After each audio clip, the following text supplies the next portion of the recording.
Hey guys, we are continuing to remodel this RV right here, and we are excited about all the changes that we have made. We've already finished the bedroom, and then we moved on to the kitchen, and so now we're going to show you the results. We removed all the hardware and the cabinet doors, and then we are going to number each cabinet door and the location where it came from, so we'll be able to line it up later. And then we are sanding all the walls and cabinets and painting and taping off the areas in order to paint. We used 2 coats of primer, and then we used 3 coats of paint on the cabinets. These changes that we made was that we added this backsplash here, and we used these stick tiles right here to do it. Overall, it costed about $100 for us to do this little area, but I think it makes a major improvement to it's really lightweight. It's not the real tiles, are just stick on and easy to peel and put on.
Just like the bedroom, we use the DC Fix contact paper because it goes on easy, and I think it looks nice and clean and smooth and goes perfect in this camper.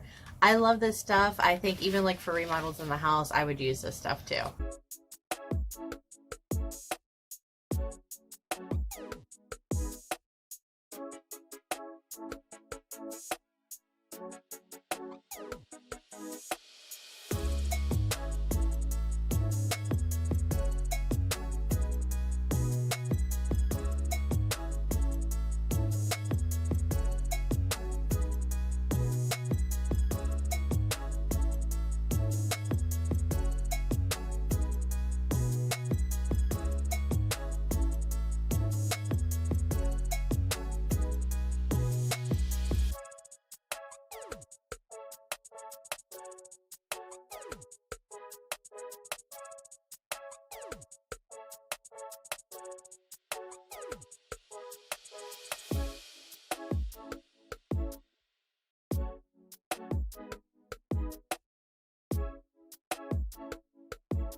Alright guys, so that is our new kitchen area in the RV. So let us know what you think in the comments below. Would you change anything? Do you like the color schemes that we use? Do you like how the setup is?